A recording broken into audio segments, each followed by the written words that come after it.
this comes really as no surprise that there won't be any charges for her death. I mean, honestly, when it happened, I kind of figured, they're not going to be charged for her death. They never are. No white police officer has ever been charged for killing a black person. Ever. And I'm really disappointed by it. And the fact that, you know, her son testified. Well, not even testified, but there was a video, of him recapping what happened. And they probably were like, oh, well, he's just 5 years old. That doesn't matter. But my thing is, they shot him. It was proven that they shot him. And they're not going to receive any charges. How the hell is a 5-year-old a threat to grown ass men? To grown ass men who are armed, heavily armed. How the hell is he a threat? So I'm, really upset by that. And it pisses me off. It says the police officers who were involved in the standoff which killed Korryn Gaines and hospitalized her 5-year-old son will not face any criminal charges. Attorney J. Wendell Gordon told the New York Daily News that his team expected the police to say they didn't do anything wrong after their investigation, but he said he will meet with the Baltimore County State Attorney to talk about the case. The NAACP Legal Defense Fund, led by Sherilyn A. Ifill, stepped in and asked Baltimore County Executive Kevin Kamenetz to launch an independent review of the police department's policies, including their use of force practices. I don't think that's what needs to be reviewed. What I think needs to be reviewed is the fact that they shot a 5-year-old boy. And the fact that they claim that they didn't have any cameras, but from the pictures that Korryn posted, those police officers did have cameras. They did have body cameras. They were on their helmets. The pictures and the video that she posted, you can see the cameras on the police officers. So I don't believe that a bit. Also, it says that IFL also requested that Kamenetz meet with community groups to discuss forming an independent team of investigators for officer-involved shootings and deaths.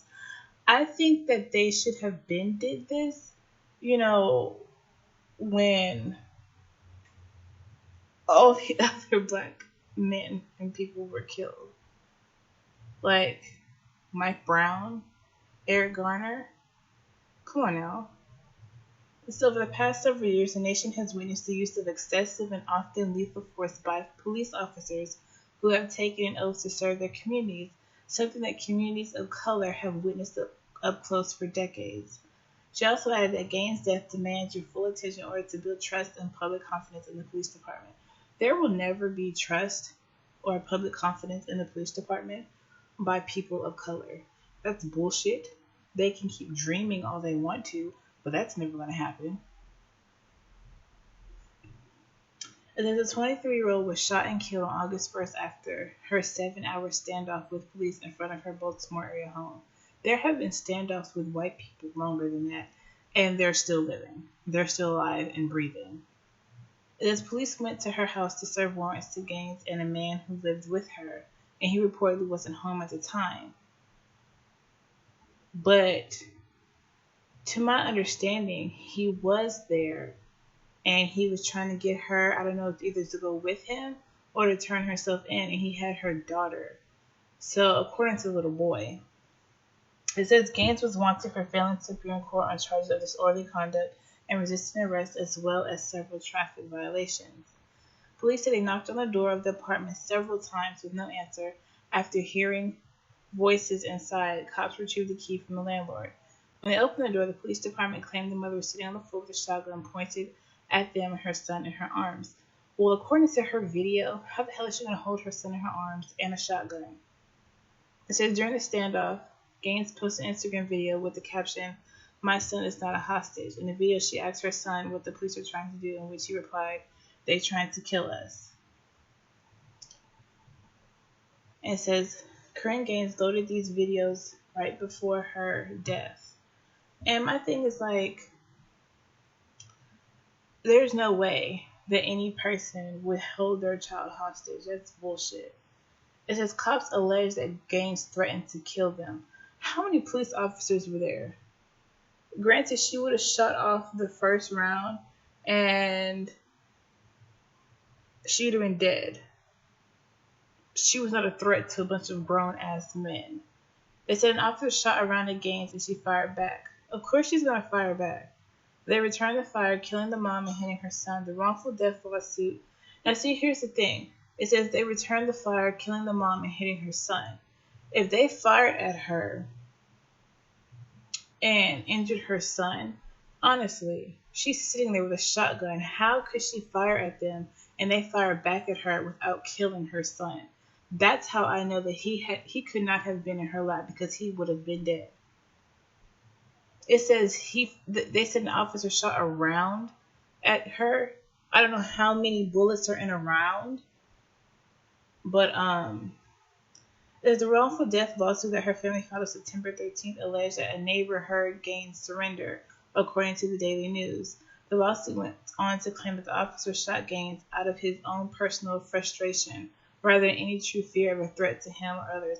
And I think that's really what it boils down to, that these white officers are frustrated because we're not going so quietly. So it's like, it's best to just kill them and let it be over with. They're not going to be charged anyway. It says the police spokeswoman told the Baltimore Sun the officer has been assigned to administrative duties while they continue an internal investigation. But like I said, it comes as no surprise. I mean, yeah, I'm pissed about it, but I mean, what else can you do?